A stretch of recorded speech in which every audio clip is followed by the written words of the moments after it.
Senhor, queremos te dar graças por esta manhã. Queremos te dar graças, Senhor, por estar na tua presença, por te louvar, te exaltar, Senhor. Abrir, Senhor, nossos corações, Pai amado, os nossos lábios para te adorar, Senhor. Queremos, ó Pai, te honrar nesta manhã, Senhor. Aleluias, aleluias. Pai, nós oramos pelos irmãos que já chegaram. Te pedimos, Senhor, pelos irmãos que estão vindo. Guarda, livra, sustenta. Também, Senhor, apresentamos a irmã Aline nas tuas mãos, Pai. Senhor querido, toca lá, Pai, no corpo dela, Senhor. Toca na saúde, Pai. O irmão Wilson também, Senhor. Pai, que ele tenha uma ótima recuperação, Pai, em nome de Jesus. Enfim, Senhor, nós oramos pelos nossos irmãos, Pai. Pedimos, ó Pai, a tua graça, o teu poder, Pai, o teu sustento, Senhor. Ah, Senhor, vem falar conosco nesta manhã, Senhor. Vem, ó Pai, preencher nossas vidas. Vem, ó Pai, transbordar em nós o teu Santo Espírito, Senhor. Nós te adoramos nesta manhã, Senhor. Já entramos na tua presença, Pai, com o coração contrito, Senhor. Com o coração, Senhor, saltitando de alegria, pulando, Senhor, porque a tua presença, Senhor, aleluia, já é manifesta aqui neste lugar, Senhor. A tua presença, Senhor, já é manifesta aqui, Senhor, nas nossas vidas, Pai. Ah, Senhor, ah, Pai querido, que nesta manhã, Senhor, possamos, ó Pai, te entregar o perfeito louvor, Senhor. Possamos te entregar, Senhor, te adorar, Senhor, em espírito, Senhor. Rabaxerecanta, labaxerecanta, labaxorecanta, laias. Te adorar, Senhor. Te adorar e te bendizer, Pai. Ah, Senhor, a ti, Senhor, toda a honra, toda a glória e todo louvor é a ti, Senhor. Aleluias. Vamos adorar ao Senhor.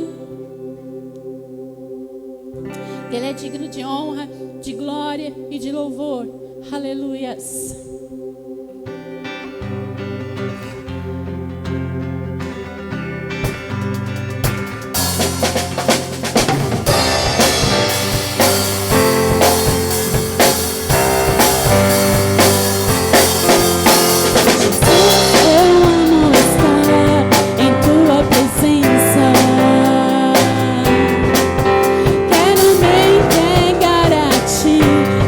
Dia mais.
Aplauda o Senhor. Ele é digno de honra, de glória, de louvor e de exaltação.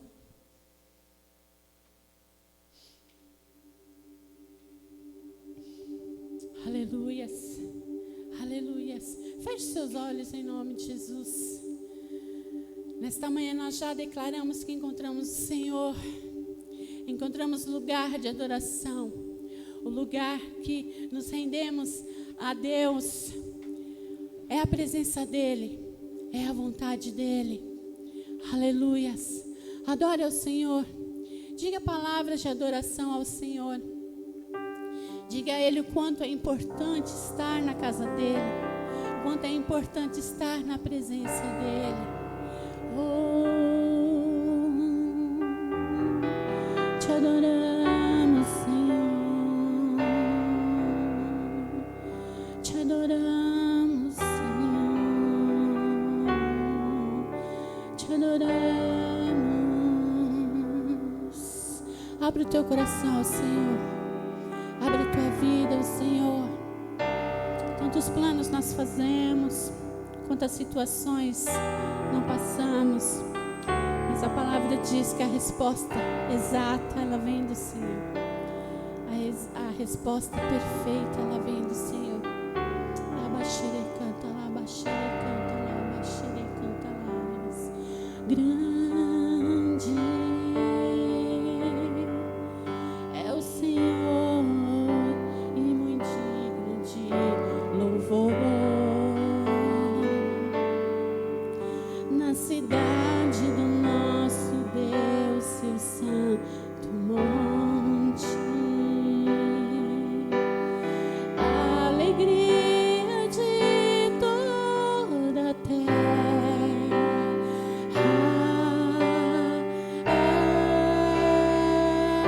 Cante, grande, grande é o Senhor em quem nós temos a vitória e que nos ajuda contra o inimigo. Por isso diante dele nos prostramos.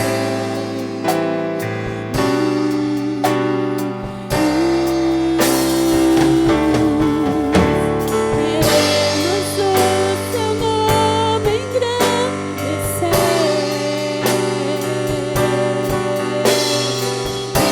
agradecer-te por obra em nossas vidas.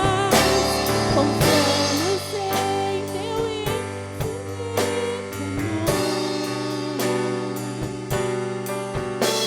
pois só tu és o Deus eterno sobre toda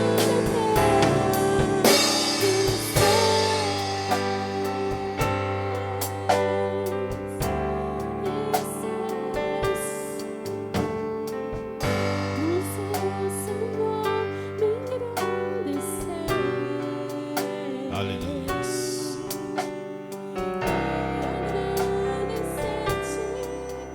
por tua obra em nossas vidas.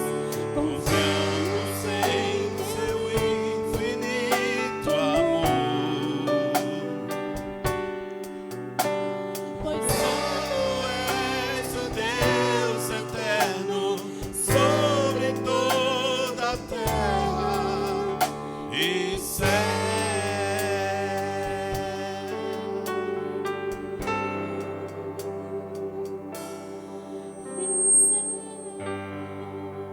Aleluias, querido e amado Deus, nós estamos na tua presença para te adorar, para te engrandecer. Que esta manhã, Senhor, possa o Senhor receber a nossa adoração como um cheiro, incenso suave às tuas narinas. Espírito de Deus, que és tão maravilhoso, o nosso ajudador, aquele que nos ajuda em nossas fraquezas, que derrama o amor de Deus em nossos corações.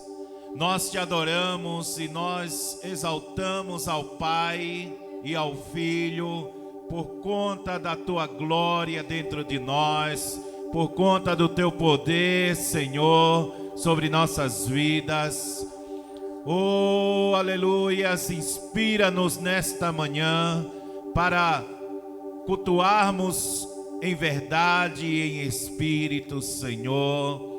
Nós, Senhor, queremos dar o nosso melhor para Ti, Senhor, nesta manhã. E somente pelo poder do Espírito Santo, somente, Senhor, pela nossa confiança e dependência no Senhor, é que nós podemos expressar e adorar conforme a Tua vontade, Senhor.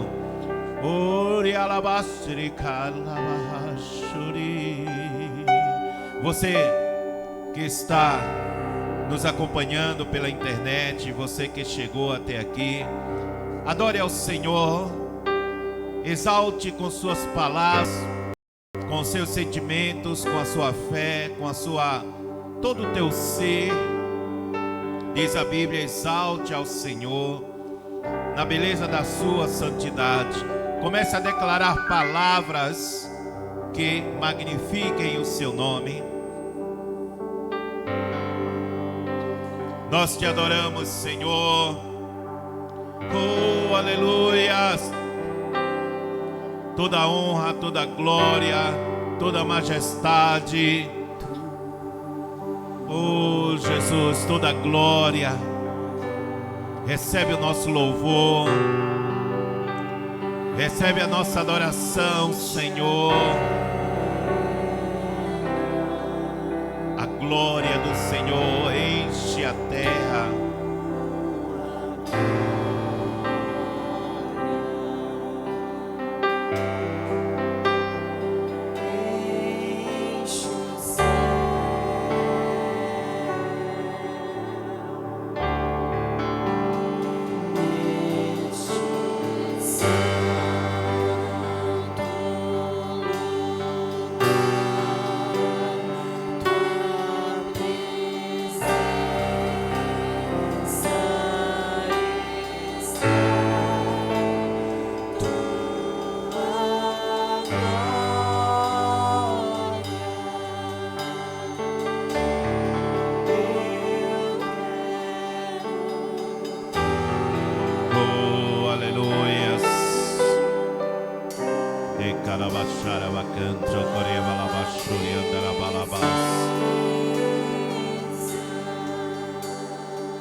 Adoramos ao Senhor, exaltemos na beleza da sua santidade.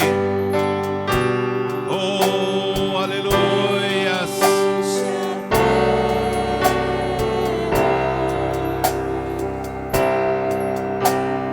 Tua glória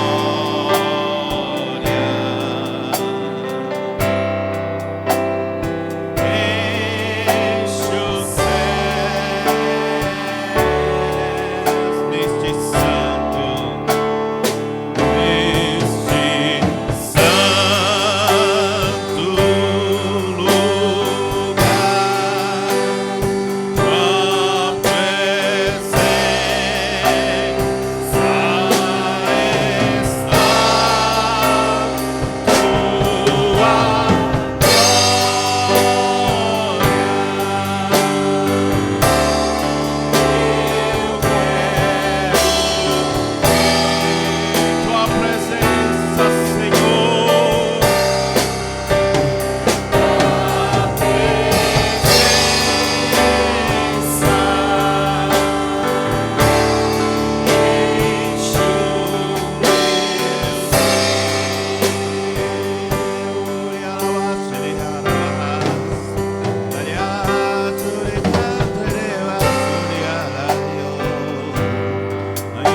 te adoramos, Senhor, te exaltamos.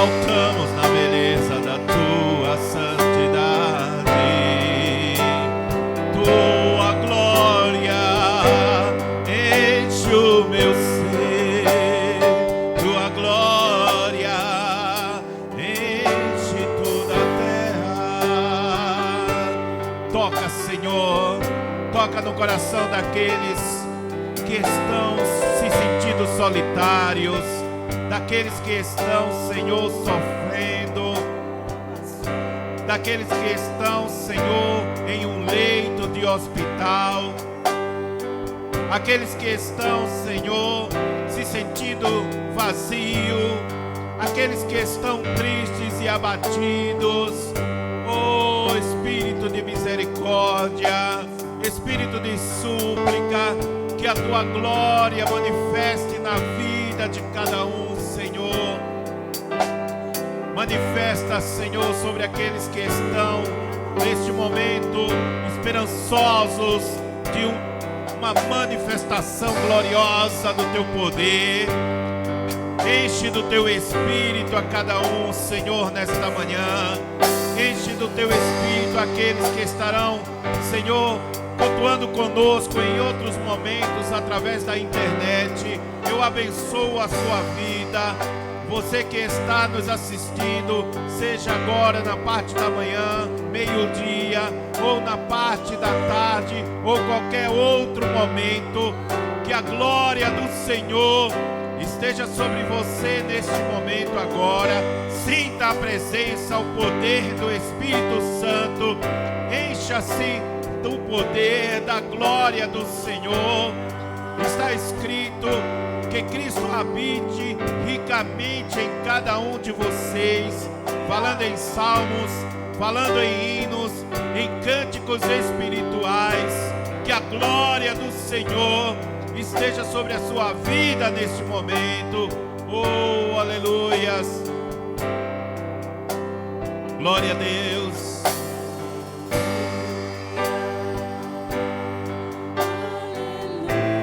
Adoremos ao Senhor na beleza da sua santidade.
Glória ao Teu nome, Senhor. Nos enchemos da Tua glória. Que a graça e a paz sejam multiplicadas da parte, Senhor, do nosso Senhor Jesus Cristo, pelo Deus Pai Todo-Poderoso. Alegra, Senhor, manifesta o Teu poder. Da glória do Senhor, seja batizado com o Espírito Santo, adore ao Senhor em línguas, declare a sua grandeza e as suas maravilhas. Ele é digno de toda a honra e de toda a glória. Aleluias.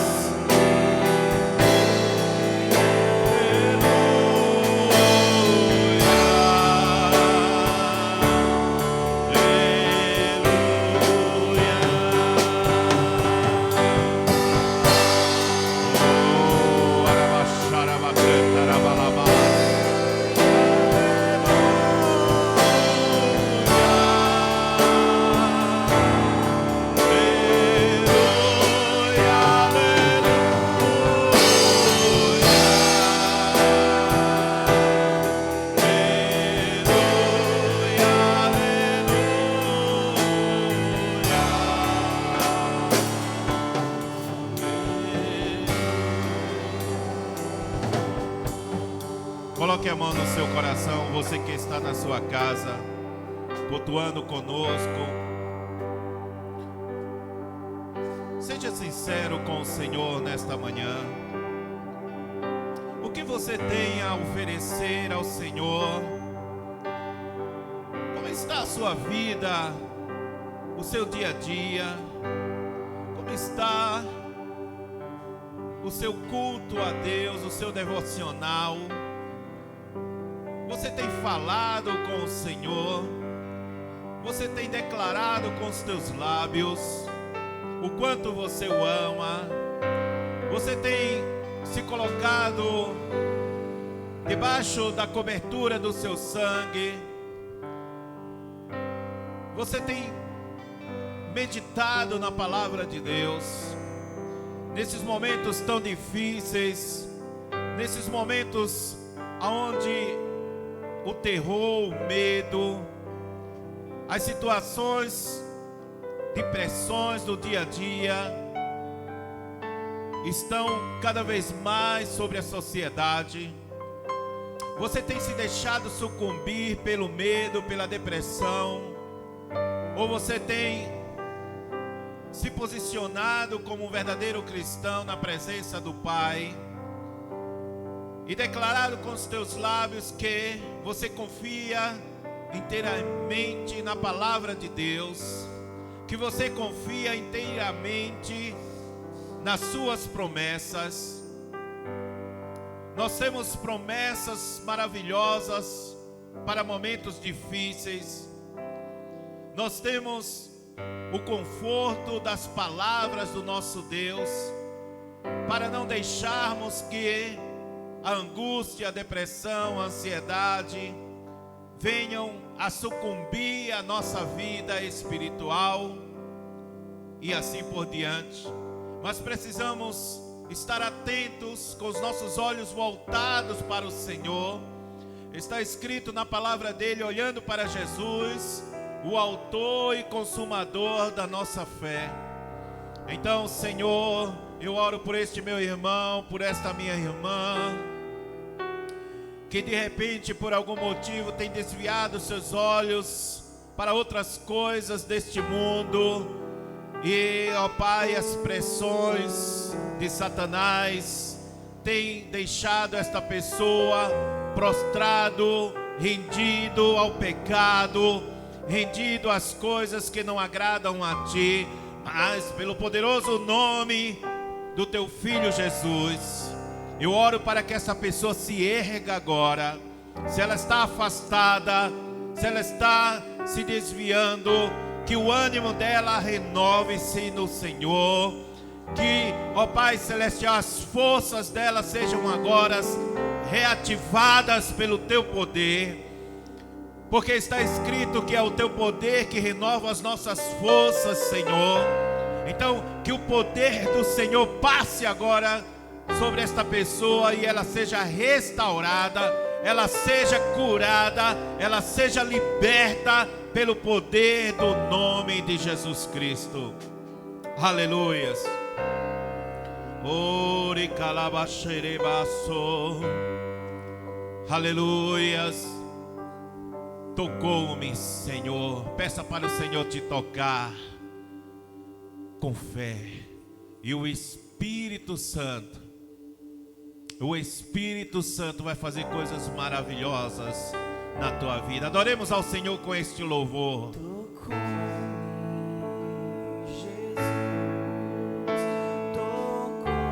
Cante com sinceridade, cante com a alma. Peça que a paz do Senhor encha o teu coração nesta manhã. Aleluias.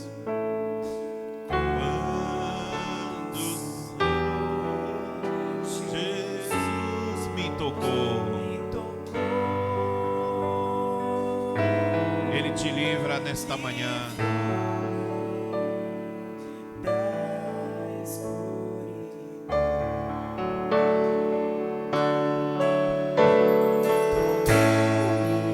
Tocou-me.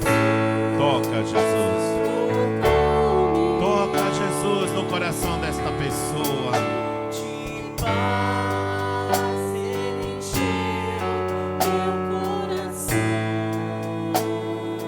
Sinta o toque do Senhor, você nesta manhã.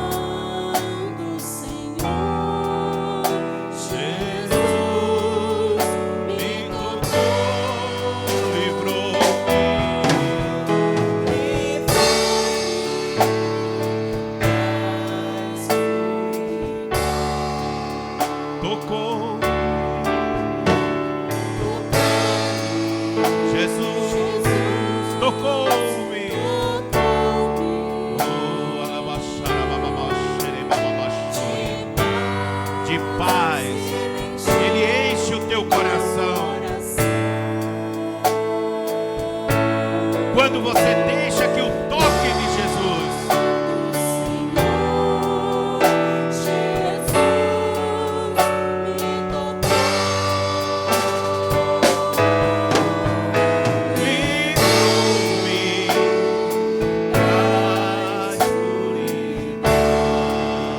querido e amado Deus, nós te agradecemos, Senhor, por esse momento tão maravilhoso na tua presença. Que o teu Espírito Santo, Senhor, possa falar, tocar no coração de cada um, para que todos sejam edificados, fortalecidos e abençoados, para a glória do nome de Jesus Cristo. Amém, amém. Podem sentar, amados irmãos. Aleluias. Louvado seja o nome de Jesus Cristo. Bom dia, a paz do Senhor para todos. Amém. Glórias a Deus por mais um momento maravilhoso. Nós, por motivos técnicos, estamos apenas neste momento com uma câmera e vamos ao meio-dia estar transmitindo este culto. Então, você que vai para casa, compartilhe com seus amigos, seus irmãos. Amém? Hoje nós vamos falar sobre 5 princípios que fazem do povo judeu um povo bem-sucedido. Eu estava ouvindo esta semana uma mensagem pelo pastor Paulo Seabra, se eu não me engano, o seu nome, lá do Ceará. Eu sempre acompanho algumas de suas mensagens. E ele ouviu uma palestra por uma judia chamada Audrey Bernaches. Se eu, salvo engano, não estiver confundido o nome dela. E ele ficou impressionado com essa palestra e trouxe esta mensagem para a igreja e foi transmitido pela internet. E eu fiquei impressionado com a mensagem e estou reproduzindo esta mensagem por esse pastor chamado Paulo Seabra. E eu acredito que isto vai trazer muita edificação para as nossas vidas. 5 princípios que fazem do povo judeu um povo próspero. Nós cristãos precisamos aprender que a palavra de Deus é um manual perfeito para as nossas vidas. Assim como qualquer tecnologia, qualquer produto tem o seu manual de instrução, nós também temos o nosso, que é a palavra de Deus. Para podermos sermos bem-sucedidos, precisamos estar atentos ao que diz a palavra de Deus sobre nossas vidas, em todas as áreas. O Senhor tem instruções a respeito da nossa vida social, familiar, emocional, matrimonial, financeiro e todas as áreas que você imaginar. A palavra de Deus é o nosso manual de instrução. Por isso que Deus falou para Josué, para que tivesse cuidado de fazer conforme tudo que estava ali escrito, e que ele meditasse na palavra de dia e de noite.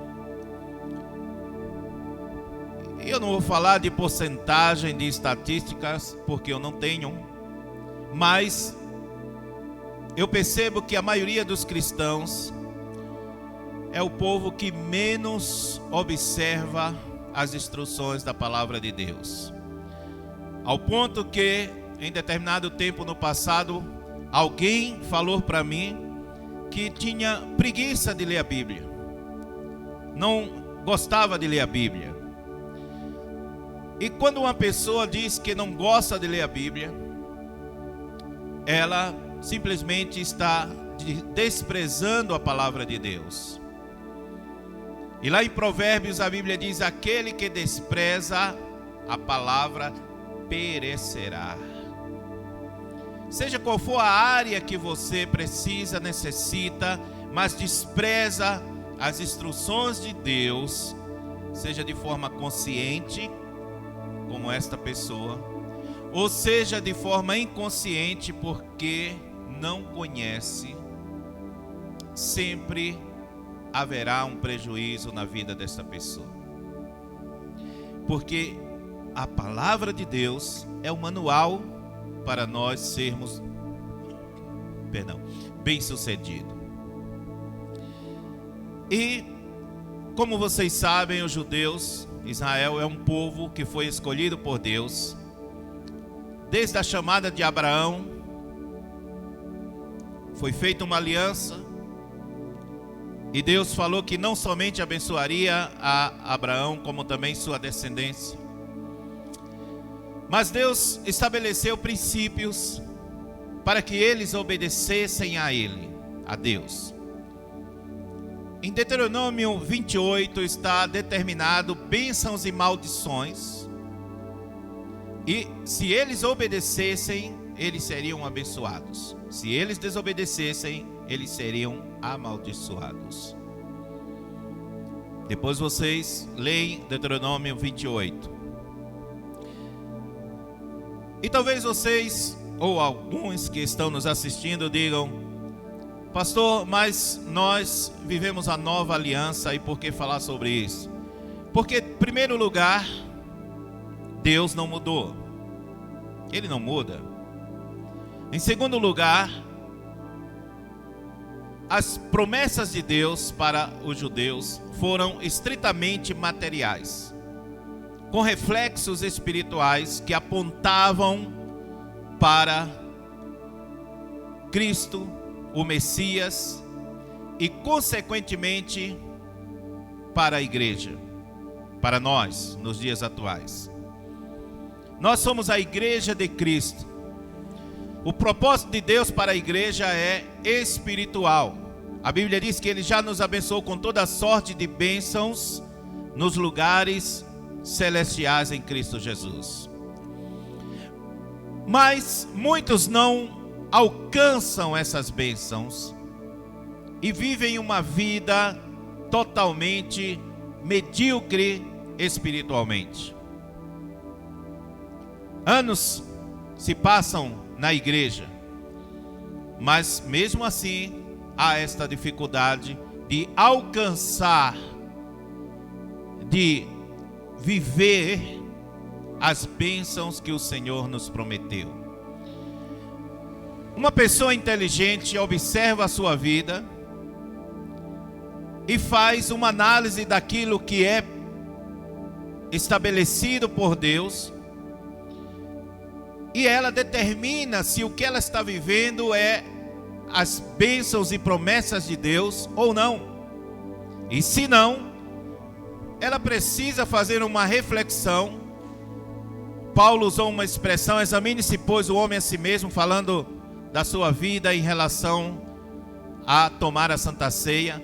Mas em outra passagem ele diz que devemos examinarmos para ver se estamos firmados na fé. Então nossa vida, ela é constantemente examinada por Deus, mas também examinada por nós mesmos, para vermos se estamos andando na fé, porque a nossa vida espiritual é de fé em fé, de glória em glória. Amém? Os judeus, então, como vocês, alguns sabem, foram escolhidos por Deus, mas falharam nesta missão. E constantemente eles foram punidos por causa da sua desobediência. Eu não vou falar sobre as diversas dificuldades que eles passaram, mas desde da sua formação eles passaram 400 anos no Egito como escravos. Depois se estabeleceram como nação ao ser libertados, mas novamente eles desobedeceram a Deus e procuraram outros deuses. E a palavra de Deus e a história diz que o reino de Israel foi tomado e ficou apenas o reino de Judá. 100 anos depois aproximadamente, o reino de Judá também foi tomado como escravo. E lá na frente eles se tornaram dependentes de Roma, até que no ano 70 o general Tito sitiou os rebeldes de Israel, de Judá, e destruiu completamente sua cultura, sua cidade, seu templo, e eles se espalharam pelo mundo, sem uma pátria, sem uma cultura, e viveram assim até 1948, quando a ONU novamente deu-lhes uma pátria, porque Deus havia dito que eles, mesmo que estivessem espalhados pelo mundo, Deus os ajuntaria dos 4 cantos da terra, por causa de sua promessa e sua aliança com Abraão. Deus não permitiria que o povo de Israel se extinguisse da história da humanidade. Impérios poderosos como a Síria, Babilônia e tantos outros deixaram de existir. Impérios que dominaram Israel. Mas esses impérios, eles sucumbiram e foram exterminados. Mas o povo judeu continuou com a promessa de livramento de Deus. Mesmo na desobediência deles, Deus os livrou. E Deus havia prometido que eles seriam cabeça e não cauda. E eu quero trazer uns dados aqui para vocês do que Deus tem feito em relação ao povo judeu. Em primeiro lugar, eles espalhados sem uma pátria até 1948, do ano 70 depois de Cristo até 1948, eles encabeçaram o conhecimento no mundo. Quem já não ouviu falar de Albert Einstein? Temos um hospital aqui em São Paulo com este nome. Aquele que descobriu a relatividade. Para vocês terem uma ideia, a nação judaica corresponde a menos de 1% da população mundial. Menos de 1%. São apenas 14 milhões de judeus no mundo inteiro. E a metade vive fora de Israel. Menos de 1% da população mundial. De 1901 a 1962, 16% foram laureados com o Prêmio Nobel em Ciência. 16%, enquanto eles no mundo são menos de 1%. 16% até 1962 foram laureados com o prêmio de ciência. É um prêmio que é dado para aquelas pessoas que fazem alguma coisa significativa para a humanidade. Entre 1851 a 1986, houve 15 campeões mundiais de xadrez, sendo 7 deles judeus. O desenvolvimento da agricultura ao longo das últimas décadas fez com que Israel se tornasse amplamente autossuficiente na produção de alimentos e também um dos maiores exportadores de produtos cítricos. Vocês sabem que Israel não é uma terra produtiva como é a nossa aqui, em termos de água. Mas Deus havia prometido que eles se tornariam terra férteis. Ele é reconhecido pela tecnologia de ponta, a dessalinização e controle de perdas de água. Eles pegam a água do mar com sua tecnologia e transforma em água saudável para se beber.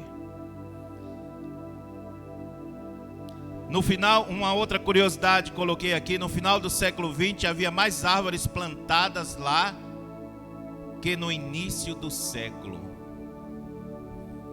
Israel é o primeiro no ranking mundial per capita em número de artigos científicos, olha só, e em patentes de equipamentos médicos.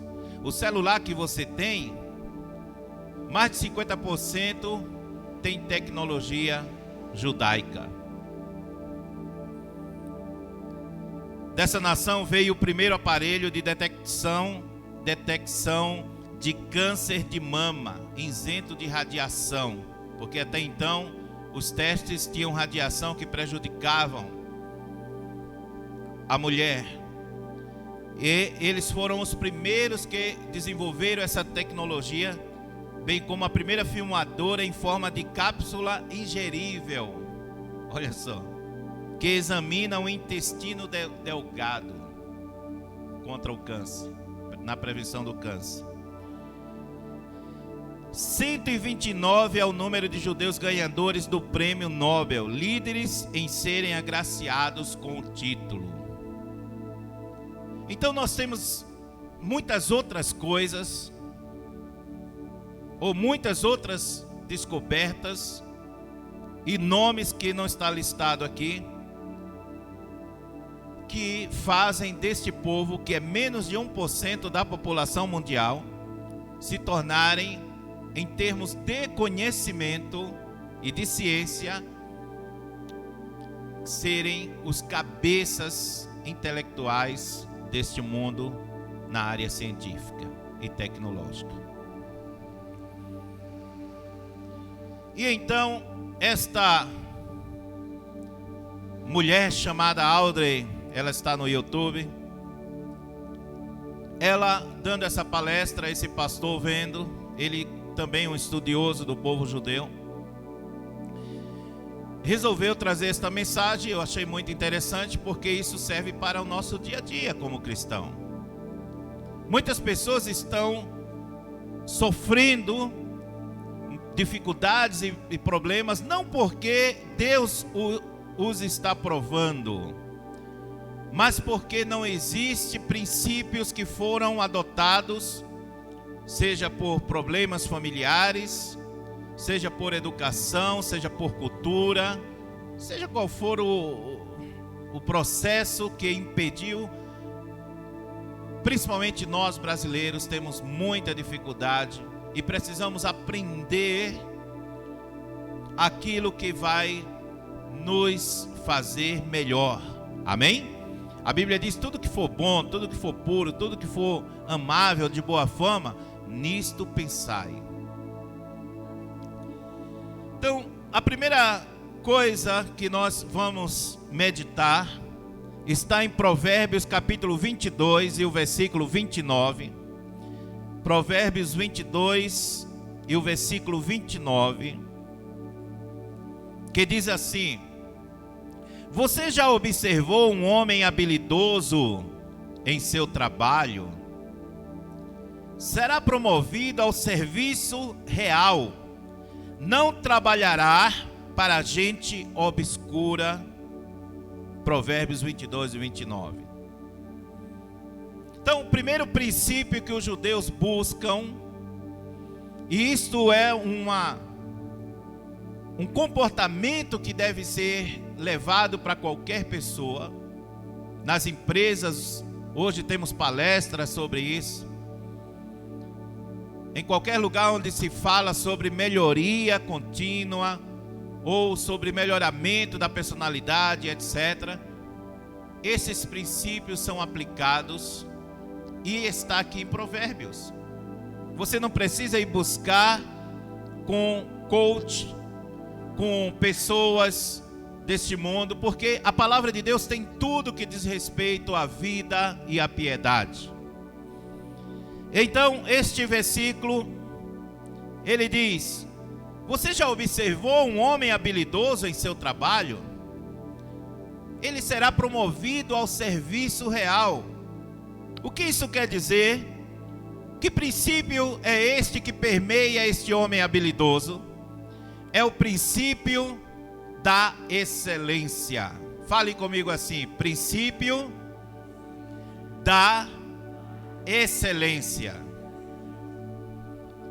Então eles buscam qualidade em tudo o que fazem. Eles procuram fazer bem e melhor em tudo que eles estão fazendo. As pessoas que têm esse nível de excelência acabam conquistando um lugar de destaque. Ela pode ser um faxineiro lá no seu trabalho. Ela pode ser um auxiliar em uma empresa. Ela pode ser quem ela for, mas se ela fizer com excelência aquilo que lhe foi designado, se ela se empenhar de fazer da melhor forma possível, ela não ficará naquela posição, porque alguém verá o trabalho que é feito com excelência e colocará esta pessoa em um lugar de destaque. Talvez alguns de vocês já tenham experimentado isto, se vocês assim fizeram com excelência o trabalho de vocês. Nós brasileiros temos uma dificuldade muito grande, diferente dos judeus, porque a nossa cultura é a cultura da gambiarra, é a cultura do jeitinho, né? Ficou até famoso, jeitinho brasileiro. Aí fora, nos países, algumas pessoas já conseguem entender esse termo, porque o brasileiro procura fazer gambiarra em tudo, dá um jeitinho para tudo. Ah, vamos dar um jeitinho aqui, vamos remendar dessa forma. Ah, depois a gente... E nós temos essa dificuldade, na qual isso nos prejudica de sermos bem-sucedidos. E aí, quando damos um jeitinho para as coisas, na verdade estamos fazendo mal, com um mau planejamento, mal organizado, e as coisas não funcionam, e ficamos frustrados em decorrência disso. Não é diferente na igreja. Às vezes é dado um cargo para uma pessoa, ou um trabalho, seja ele o mínimo qual for, considerado por aqueles que estão ali, e a pessoa ela faz de qualquer jeito, ela não se organiza, ela não se planeja, ela não busca conhecimento para fazer aquilo de forma melhor. E então esta pessoa, ela é mal sucedida, e ela costuma, quando questionada o porquê ela está sendo mal sucedida, em colocar a culpa nos outros. E ela diz assim: ah, mas eu já fiz, eu já falei, eu já fiz e já pedi, eu já mandei. O culpado não sou eu, é a síndrome de Adão. Já perceberam isso? Quando Deus disse: Adão, o que aconteceu com você? E Adão disse: olha, Senhor, não é culpa minha, foi a mulher que você me deu. E por que nós reagimos assim? porque nós não fazemos as coisas como é devido, com a excelência que é necessário. Não buscamos o conhecimento para aquilo que queremos fazer. Temos muitas vezes uma extrema necessidade de mostrarmos algo, de fazermos algo, né? E chegamos num determinado local e queremos apresentar o nosso talento, mas não nos preparamos adequadamente para aquilo. Fazemos de qualquer maneira e ficamos frustrados quando isto nos decepciona. Então os judeus, nesse primeiro princípio, eles fazem tudo com excelência. Repitam comigo: se eu quiser ser bem-sucedido, eu preciso, tudo que for fazer, das mínimas coisas às maiores, procurar a excelência. Gravaram isso? No teu casamento, você é esposa, você é esposo, você é filho. Você já procurou a excelência, a melhoria no casamento? Como uma boa esposa deve se comportar, como um bom marido, como um bom filho. No teu trabalho, na igreja, nas atividades que é dada para você. Se não precisam responder, respondam para você mesmo. Se você fosse medir a excelência do teu trabalho em qualquer área, quanto você daria para você mesmo? Desde que você faça essa análise com verdade e honestidade. Conheço um irmão que ele uma vez falou uma frase.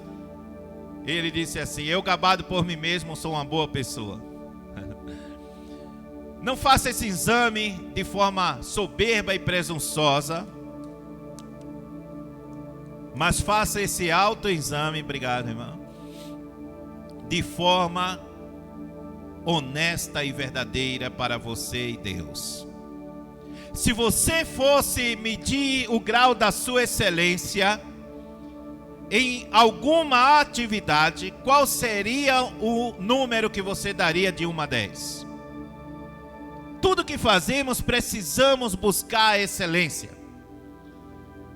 Aqui tem os músicos. Se eles não buscam a excelência, eles vão se frustrar. Infelizmente, na igreja cristã, nós vemos isso. Se organiza um culto e muitas vezes é improvisado na hora, de qualquer maneira. E ainda dizemos: é para Jesus. Como se Jesus devesse ficar com com o jeitinho, com a nossa desorganização, a falta de planejamento. Se pegamos um ministério para trabalhar, não nos dedicamos e não conhecemos e não nos aprofundamos, e aí fazemos de qualquer maneira. Então eles buscam excelência em tudo. No horário, se é marcado um horário, o horário é 9 horas, 9 horas eles estão ali. Se é marcado o dia, eles estão ali naquele dia. Se eles estão fazendo qualquer coisa, por mínima que seja, eles estão buscando a excelência. E isso não é uma coisa aleatória de um ou de outro. É um comportamento cultural da nação. É passado de pais para filhos. Aos 13 anos, uma criança judia já conhece os 5 primeiros livros da Bíblia. Vocês entendem isso? Sabe o que significa isso? Uma criança com 13 anos já conhece os 5 primeiros livros da Bíblia. E quantos de nós que estamos há 20 anos, 30 anos na igreja, não conhecemos um capítulo? Então precisamos buscar excelência. O segundo princípio é o princípio da reputação e do bom nome. O primeiro é o da excelência. O segundo é o da reputação e do bom nome. Eu fui fazer uma pesquisa. Em 2020, 48% dos brasileiros estavam com o nome sujo. Você sabe o que isso significa? 48, quase 50% dos brasileiros estão ou estavam, porque foi em janeiro de 2020, com o nome sujo e negativado pelo CPF. Preste bem atenção a isso. Isso foi uma pesquisa feita pela Confederação Nacional de Dirigentes Lojistas, em parceria com o SPC, Serviço de Proteção ao Crédito. 48% dos brasileiros estavam ou estão com o nome sujo. O judeu ele tem um máximo de cuidado com a sua reputação. Ele tem o máximo de cuidado com o seu nome. Eles não compram coisas baseado em uma emoção, em uma ambição por ter coisas para mostrar para os outros que têm um certo poder, ou para se sentir que estão em um bem-estar social. Se eles não puderem, eles não compram. Eles se organizam, se programam para ter alguma coisa. Um judeu, ele chega num local, em uma cidade. A cidade pode estar um caos, economicamente, politicamente, socialmente. Ele começa a procurar situações ali que sejam boas para que ele possa começar o seu negócio e ser bem-sucedido. E assim ele começa e logo mais ele se torna um grande empresário. Eu não lembro agora o nome de um judeu que começou vendendo roupas muito ruim, muito fraquinha, e ele começou a perceber que aquela roupa não era legal. E ele começou a fazer um estudo. Eu estava com o nome dele até poucos minutos atrás. Ele começou a fazer um estudo e começou a aperfeiçoar, e começou a fazer calças de plástico, e depois viu que não deu certo e começou a aperfeiçoar até que ele conseguiu fazer o que hoje nós conhecemos no mundo inteiro como o jeans.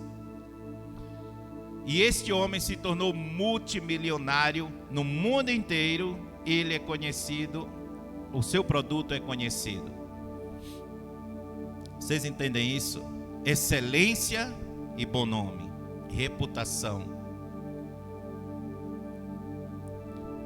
Então eles preservam o seu nome, eles preservam o bom nome da família, não somente o seu, mas o nome da família.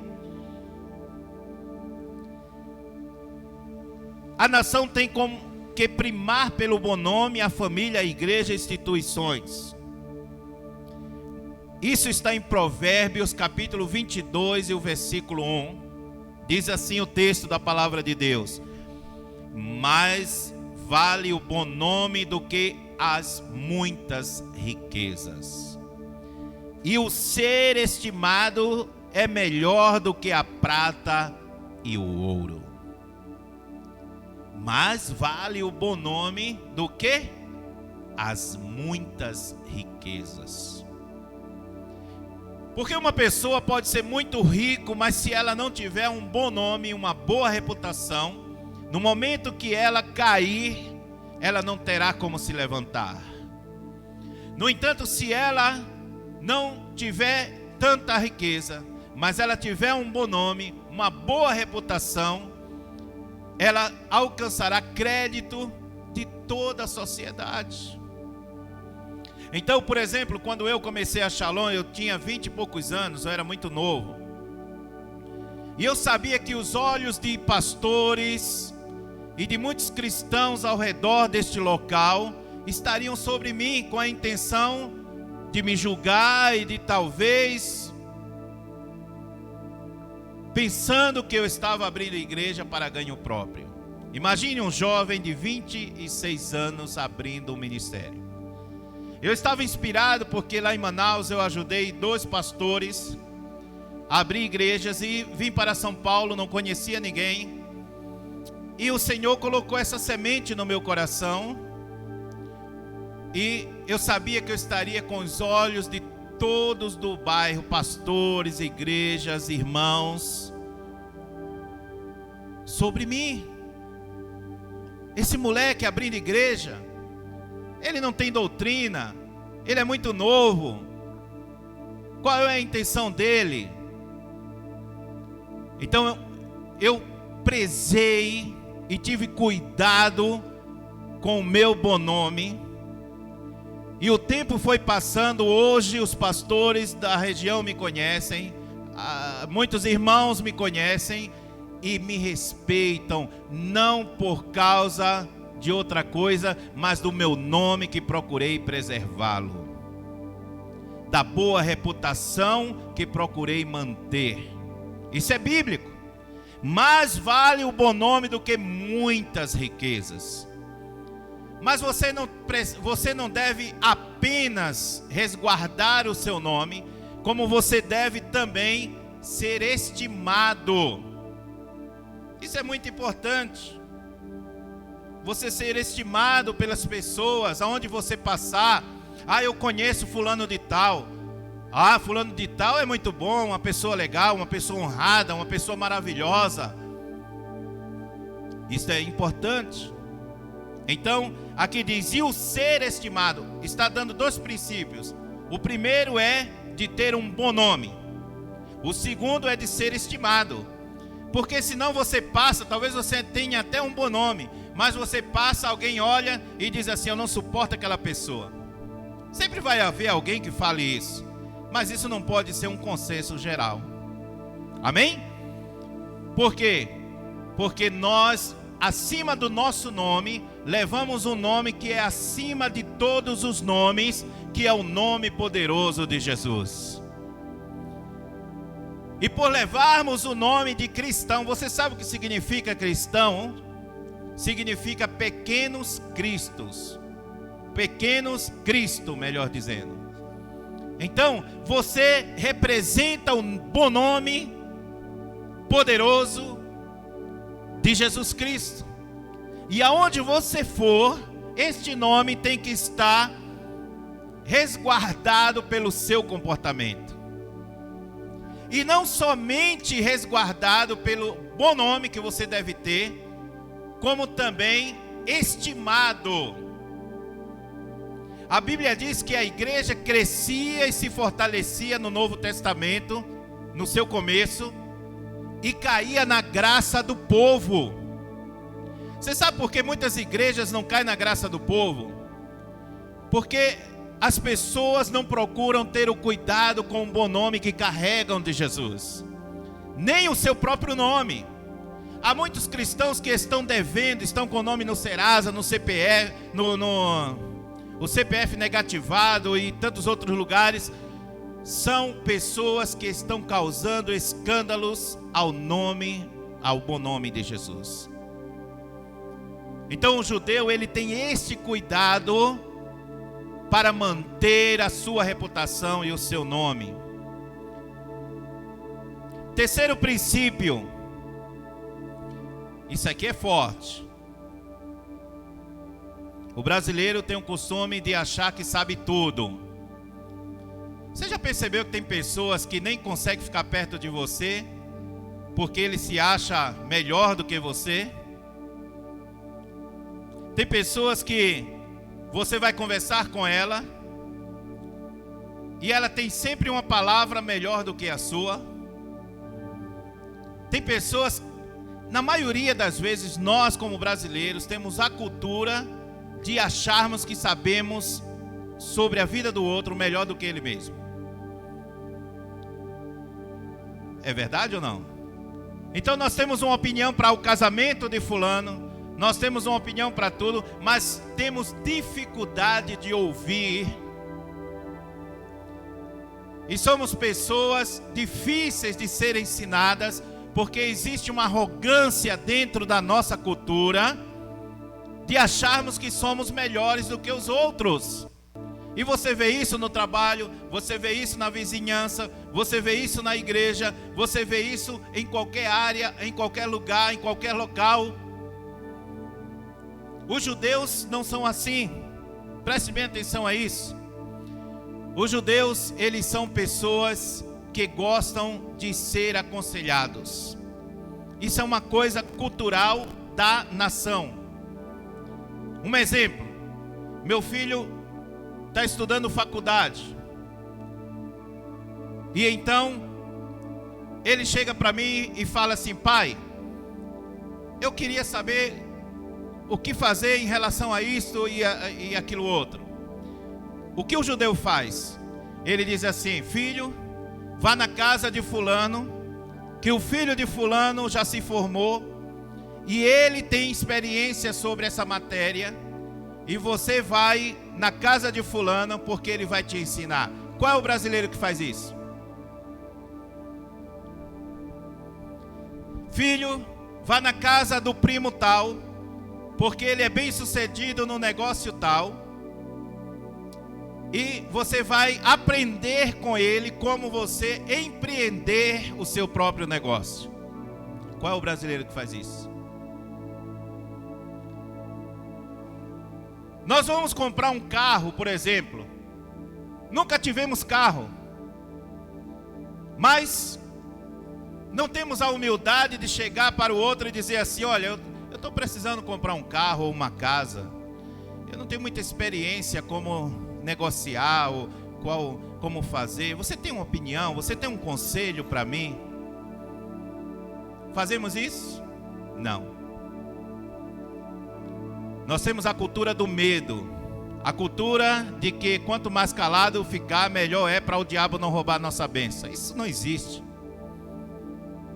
Você não vai pedir conselho para pessoas que são piores ou que não conhecem daquela situação ou que demonstram um comportamento errado de vida. Mas aí fazemos isso? Não queremos pedir conselho a uma pessoa experiente, bem formada, mas falamos das nossas atividades para outros que não têm nenhuma capacidade. Por exemplo, uma pessoa que precisa de aconselhamento no casamento não pode pedir para uma pessoa que não tem experiência no casamento ou que tem má experiência no casamento. Devemos pedir para alguém que tem experiência, que pode nos ensinar como ter um matrimônio, um casamento de acordo com a vontade de Deus. Então os judeus, eles têm isto. Então se eles vão comprar alguma coisa e eles não têm experiência, eles pedem opinião para alguém que tem, uma pessoa mais velha, mais experiente, mais madura. Vocês estão entendendo o choque de cultura entre eles e nós? Permeia em nosso coração a arrogância e o orgulho de querermos mostrar que somos bons e que sabemos, né? Na igreja tem pessoas que ficam querendo provar que faz melhor do que a outra. Ela nem tem mais condições de ouvir uma mensagem no púlpito, porque ela acha que ela já sabe tudo, que tudo que for falado, ela é boa naquilo. Há uma arrogância dentro de nós. Nem buscamos a direção de Deus naquela palavra, porque uma criança pode subir aqui e falar duas palavrinhas e o Espírito Santo, através daquela criança, falar aos nossos corações. Mas nós dizemos: o que essa criança tem para dar? Ou eu prego melhor do que esse pastor, ou eu prego melhor do que esta pessoa. Essa cultura da arrogância precisa ser quebrada em nossas vidas, na nossa sociedade. Então eles observam Provérbios capítulo 15, 22, que diz assim: Provérbios 15, 22: onde não há conselho, fracassam os projetos, mas com os muitos conselheiros há bom êxito. Amém? Os judeus têm um processo de aconselhamento que é chamado mentoria. O que é mentoria? Mentoria é quando o processo, eu coloquei aqui, o processo de crescimento profissional acompanhado por um mentor profissional, experiente, que compartilha com você experiências de sucesso. Então, em qualquer área que você estiver, você deve ter um mentor, ou talvez vários mentores. Não pensem que quando eu estou pregando aqui ou quando eu estou ensinando, tudo nasceu apenas entre o meu relacionamento e Deus. Não. Na minha vida espiritual como pastor, eu procuro ter mentores. Como eu falei para vocês, nós não podemos ir a qualquer um e ficar pedindo conselhos e buscando orientações se esta pessoa não tem para dar. Mas aqueles que estão num nível mais experimentados do que nós, eles estão aptos para ensinar e para nos mostrar o caminho que devemos fazer. Então, eu tenho mentores. Um dos mentores, há um mês atrás eu estava falando com ele lá de Manaus, um bom amigo, o pastor Hamilton, que me viu quando era pequeno, com 8 anos de idade. Ele, como um bom pastor espiritual, ele me deixou exemplos e me ensinou coisas maravilhosas. Eu tenho outros mentores e pessoas que eu observo o seu comportamento, a sua vida, os seus ensinamentos e procuro agir e praticar para que o meu ministério, que é o que eu estou exercendo, possa cada vez mais melhorar. Então, aonde não há conselho, fracassam os projetos. Eu vou provar para todo mundo. Esse é o problema do brasileiro, sempre está querendo provar alguma coisa para outrem. Eu vou provar que eu sou bom. Uns fazem maus projetos e outros nem projetos fazem. Suas vidas é de improviso, desorganizados, não conseguem avistar lá na frente porque eles estão sempre consertando a improvisação que eles fazem no momento. E aí começa a dar errado, as coisas não funcionam e eles precisam sempre estar consertando aquilo que eles estão planejando, entre aspas. Os judeus, eles gostam de sentar com sua família. Olha que coisa interessante. Eles gostam de sentar com sua família e abrir o assunto para sua família. E cada um dá a sua opinião. Eles também gostam de ouvir conselhos, como eu falei, de outras pessoas que ali tenha mais experiência. E nós, muitas vezes tomamos atitude por emoção, por raiva. Já viu aquela coisa da criança estar bagunçando, a mãe não educa, e aí as pessoas ao redor começam a olhar de forma repreensível, e ela vai lá e espanca a criança. Não é porque ela está querendo educar a criança, é porque ela está apenas incomodada com o que os outros estão olhando. Somos assim. Quando deveríamos educar a criança desde casa para que ela não desse escândalo lá na rua. Mas aí quando vamos bater, e eu estou falando vamos, não quer dizer que muitas coisas eu faço, mas eu não quero me colocar como superior a ninguém. Mas quando vamos corrigir, corrigimos com raiva, não estamos educando. Precisamos consertar estas coisas em nossas vidas. O quarto princípio é ter um coração ensinável. Olha o que diz Provérbios capítulo 13, versículo 18. Provérbios capítulo 13, o versículo 18. Pobreza e afronta sobrevêm ao que rejeita a instrução, mas o que guarda a repreensão será o quê? Será o quê? Honrado. Pobreza e afronta sobrevém ao que rejeita a instrução. O que eu estou fazendo aqui? Estou instruindo. Se o coração da pessoa está fechado, ela está rejeitando. Ela não está sendo inteligente para analisar se o que eu estou falando está certo ou errado.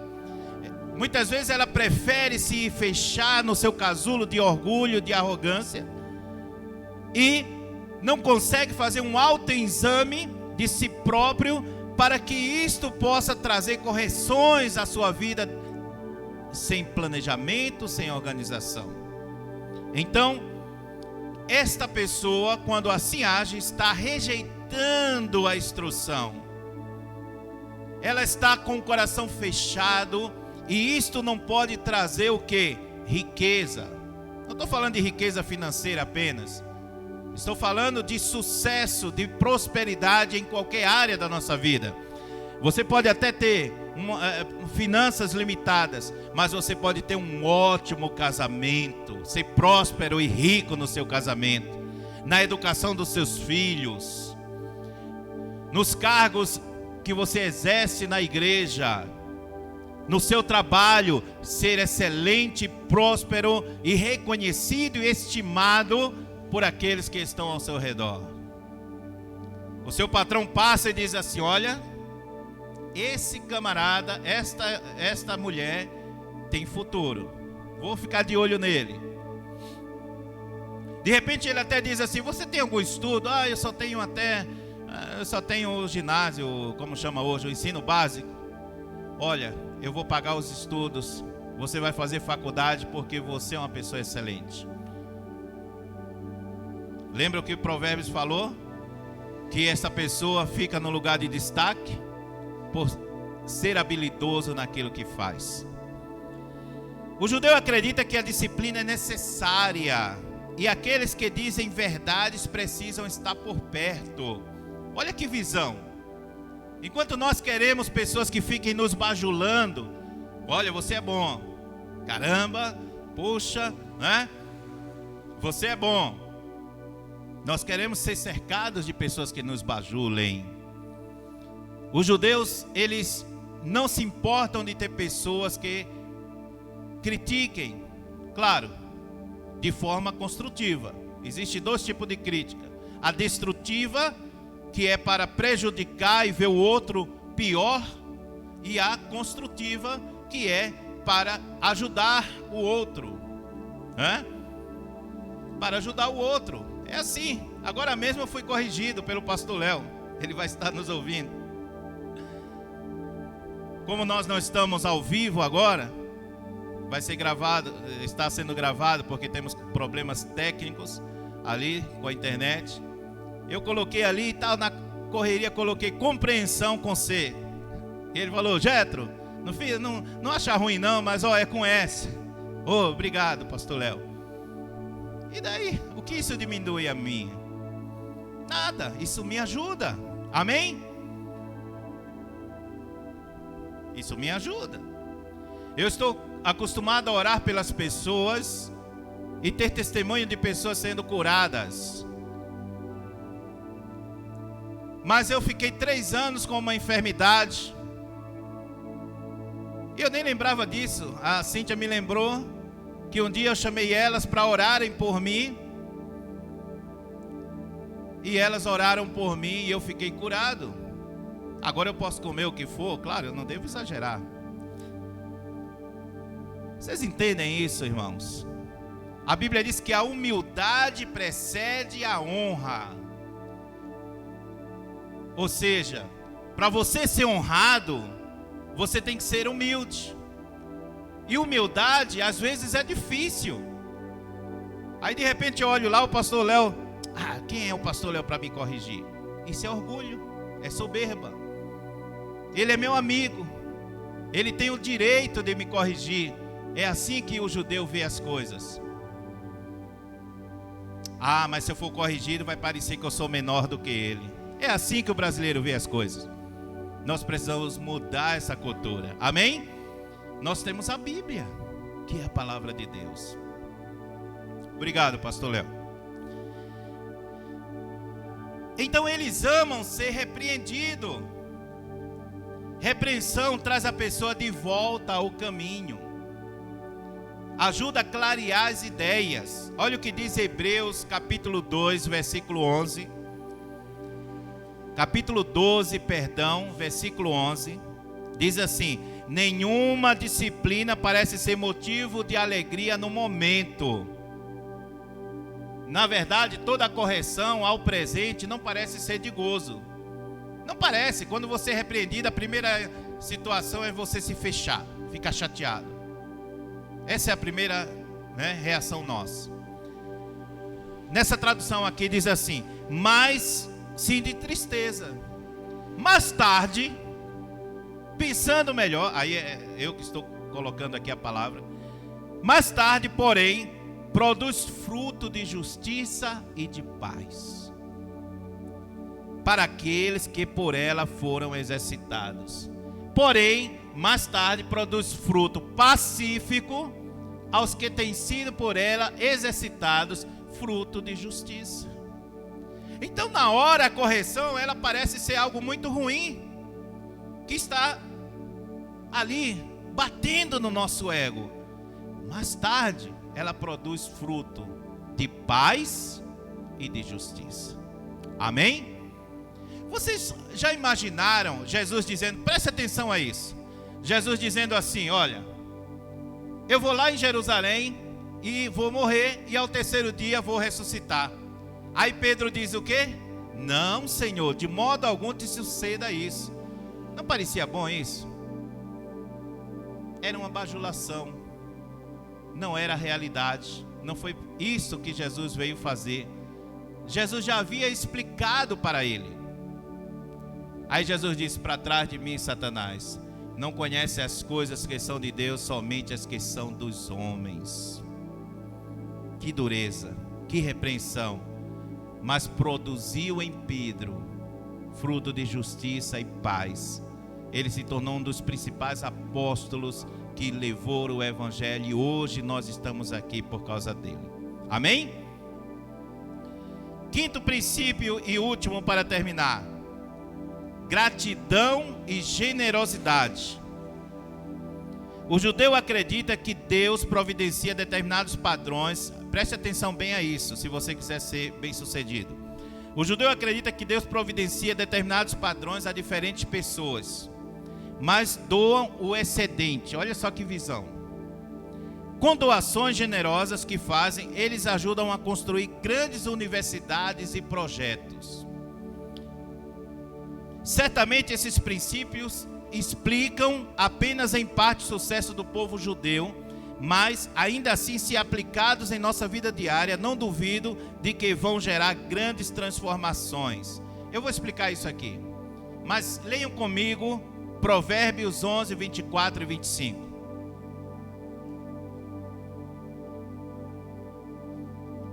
Provérbios capítulo 11, 24 e 25. Vou ler naquela tradução.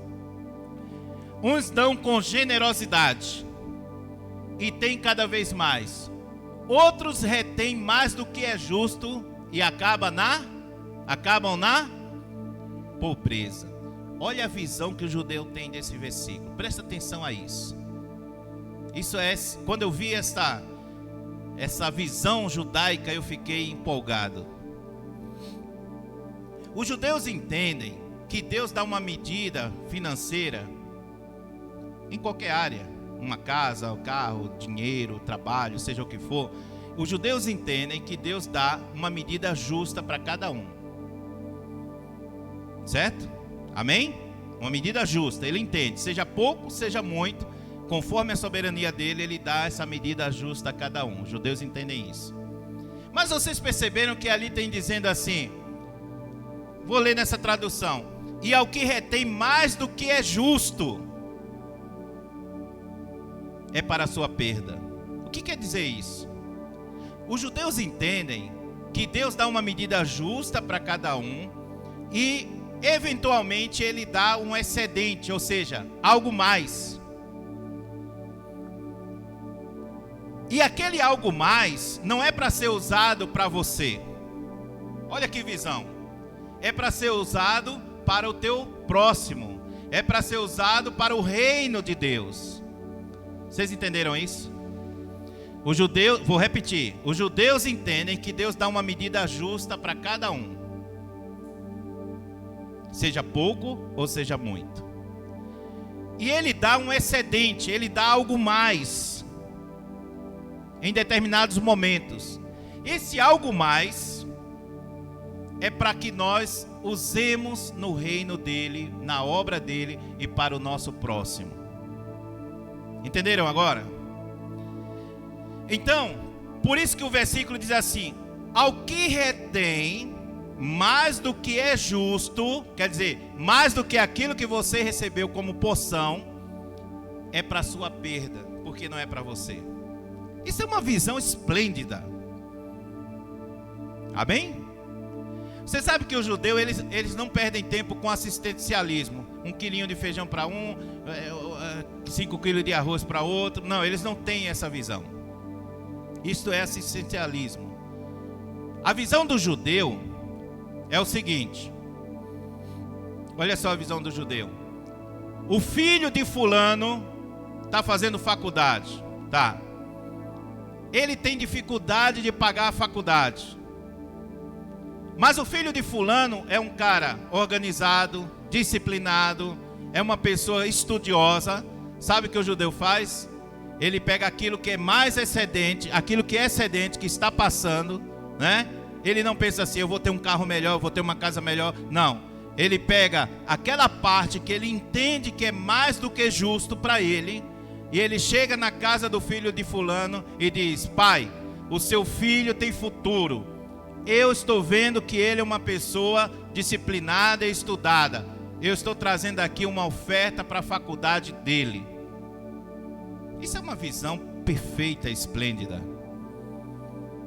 Amém, irmãos? Tem pessoas que têm mais do que excedente, mais do que justo. 40 sapatos, 500 camisas, 600 calças, 1000 vestidos. E ela vê o seu próximo com uma roupa rasgada, uma roupa sempre ali. E ela não tem coragem de pegar um par de sapato, mais do que é justo, porque ela não usa 40 pares de sapatos. Ela não tem coragem de dar para o seu próximo. Ela tem 40 ternos, mas ela não tem coragem de pegar um terno e dar para o seu próximo. Por isso que tem uma historinha nos judeus que dizem assim: um certo homem foi convidado a ajudar alguém porque ele estava bem de vida, e ele disse assim: não, eu não posso, eu tenho alguns projetos, algumas coisas para comprar e eu não posso ajudar. Passou-se um mês, as coisas começaram a dar errado no negócio dele. Passou-se 3 meses, continuava dando errado. E ele chegou para o outro judeu e disse assim: eu não sei o que está acontecendo.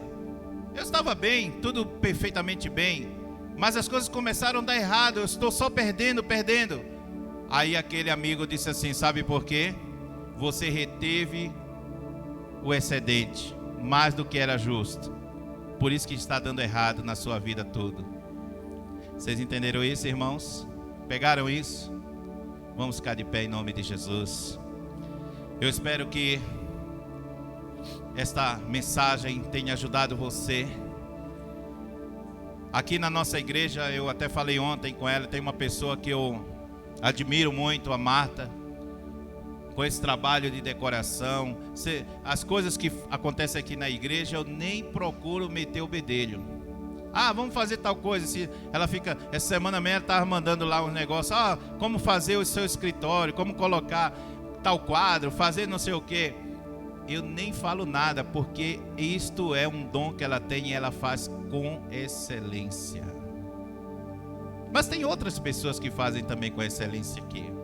Amém? E se você acha que tudo que você faz é de qualquer jeito, sem pensar, de qualquer maneira, à mercê da correria da vida, do cotidiano, comece a se disciplinar. Amém? Faça e dê o seu melhor em tudo que você faz. Na educação do teu filho, no relacionamento com o teu esposo, no teu trabalho, aonde você estiver fazendo algo, faça com excelência. Amém? E você vai ver o quanto Deus vai te abençoar. Aceite a disciplina. Você achou talvez que essa mensagem está muito dura, está muito corretiva? Não seja fechado para a instrução. Saia daqui, glória a Deus por esta mensagem, eu estava precisando. Eu realmente tenho dificuldades de me organizar, de planejar. Aceite a instrução. Se de repente você tem dificuldade de fazer planejamento, se organizar, peça conselhos a quem tem esta facilidade. Amém? Como se organizar? Como fazer? Vai comprar alguma coisa? Confie que uma pessoa com mais experiência, que tenha uma vida correta, claro, que tenha um bom nome, uma boa reputação e que tenha uma boa experiência, possa ajudar você naquilo. Não fale com qualquer pessoa. Fale com uma pessoa que possa te mentorear, que possa te ajudar. Amém? Deus abençoe cada um de vocês. Querido e amado Deus, eu oro para que esta palavra possa ter trazido algo especial na vida dos teus filhos, Senhor.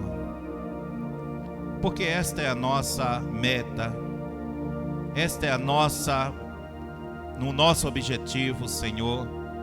Está aqui no púlpito para instruir, para aconselhar, para informar, para ajudar, para que esta pessoa que está nos ouvindo, tanto presencialmente como virtualmente, seja abençoado para a glória do teu nome, Senhor. Eu oro, Senhor, por tua igreja. Eu oro para que a partir de hoje eles aprendam e façam com excelência tudo que aquilo lhe foi designado. Mas também, Senhor, que sejamos pessoas humildes e aceitemos a disciplina, a instrução, até mesmo a crítica, Senhor. Muito obrigado, Jesus. Eu te louvo, eu te agradeço pelo poderoso nome de Jesus Cristo. Amém. Que Deus tenha abençoado sua vida. Separe tua oferta, os teus dízimos. Vem aqui na frente e nós já estamos terminando para a glória do nome de Jesus Cristo. Aleluia.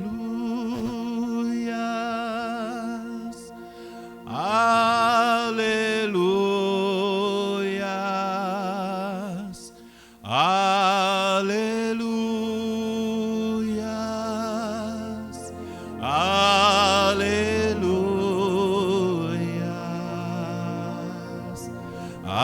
aleluias,